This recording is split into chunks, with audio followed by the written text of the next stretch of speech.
জামাই ষষ্ঠী উপলক্ষে এই বছর মাছ ও মাংসের বাজারে অন্যান্য বছরের তুলনায় তেমন ভিড় লক্ষ্য করা যায়নি। সকাল থেকে বাজারে ক্রেতাদের উপস্থিতি থাকলেও তা প্রত্যাশার তুলনায় অনেকটাই কম বলে জানিয়েছেন ব্যবসায়ীরা। ব্যবসায়ীদের মতে জামাই ষষ্ঠীকে কেন্দ্র করে সাধারণত বিভিন্ন ধরনের মাছ ও মাংসের চাহিদা বেড়ে যায়। তবে এবার ইলিশ মাছের প্রতি ক্রেতাদের আগ্রহ থাকলেও অন্যান্য মাছের বিক্রি তুলনামূলকভাবে কম হয়েছে।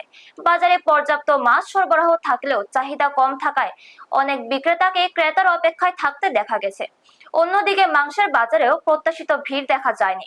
ব্যবসায়ীদের ধারণা মূল্য বৃদ্ধি ও সাধারণ মানুষের ক্রয় ক্ষমতার উপর প্রভাব পড়ায় বাজারে ক্রেতা কম এসেছে। ফলে উৎসবের দিনেও মাছ ও মাংসের বাজারে আগের বছরের মতো প্রাণ চাঞ্চল্য দেখা যায়নি। ব্যুরো রিপোর্ট, নিউজ তৎকাল 24। ষষ্ঠী বাজার তো ভালো, ইলিশ মাছের বাজার তো একটু ভালো, অন্য মাছ একটু কমে চলতেছে, চিংড়ি মাছটা চলতেছে আর ইলিশ মাছটা আর হলো কাতল মাছ।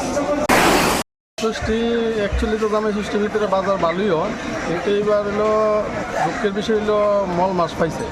যারা নতুন জামাই তারা তো এইটারে খুব পালন করবো মল মাসে, মানে জামাই ষষ্ঠীটা মল মাছ পাওয়া মানে অনেকে নিমন্ত্রণ করে এমনি খাওয়াইবো, আবার কেউ নিমন্ত্রণ করতো না বা ইচ্ছা করে জামাইরা যাইতো না।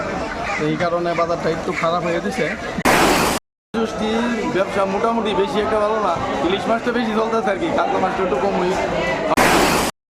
বাজার মনে করেন আমরা যে জামাই ষষ্ঠী উপলক্ষে মাছ আনছি, ভালো ভালো সাতপুরের মাছ, বাজারটা যেমন ভাবছিলাম আর কি এরকম একটু মোটামুটি হয়েছে, এরকম একটা সুবিধা হচ্ছে না আর কি।